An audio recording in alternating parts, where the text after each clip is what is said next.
ಬೀಟ್ರೇಟು ಮತ್ತು ಕ್ಯಾರೆಟ್ ಪಲ್ಯ. ಬಾಣಲಿಗೆ ಎಣ್ಣೆ ಹಾಕೈತೆ, ಸಾಸಿವೆ ಹಾಕಿದೆ, ಕಡಲೆಬೇಳೆ ಹಾಕ್ತದೆ, ಕಡಲೆಬೇಳೆ ಮತ್ತು ಮೆಣಸಿನ್ಕಾಯಿ 3 ಇಲ್ಲ 4 ಹಾಕ್ಕೊಳ್ಳಿ. ನೆಕ್ಸ್ಟು ಈರುಳ್ಳಿ ಹಾಕಬೇಕು, ಕರಿಬೇವು ಹಾಕಿದ್ಮೇಲೆ ಈರುಳ್ಳಿ ಹಾಕಬೇಕು.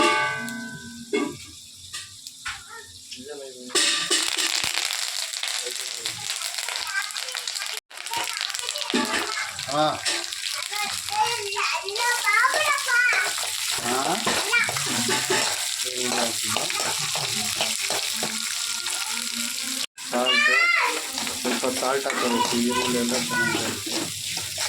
ಸಾಲ್ಟು ಒಂದು ಸ್ವಲ್ಪ ಜೀರಿಗೆ ಲೈಟಾಗಿ, ಜೀರ್ಣ ಶಕ್ತಿ ಆಗುತ್ತೆ ಜೀರಿಗೆ ಹಾಕಿದ್ರೆ. ಅಷ್ಟು ಪುಡಿ ನೀಟಾಗಿ ಎಲ್ಲ ಫ್ರೈ ಹಾಕ್ಕೊಂಡು ಫ್ರೈ ಆದಮೇಲೆ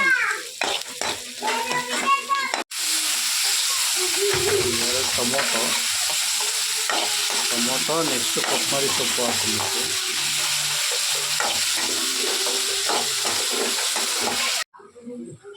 ಪಲ್ಯ ನೋಡಿ ಇವಾಗ ಹಾಕಿದೆ.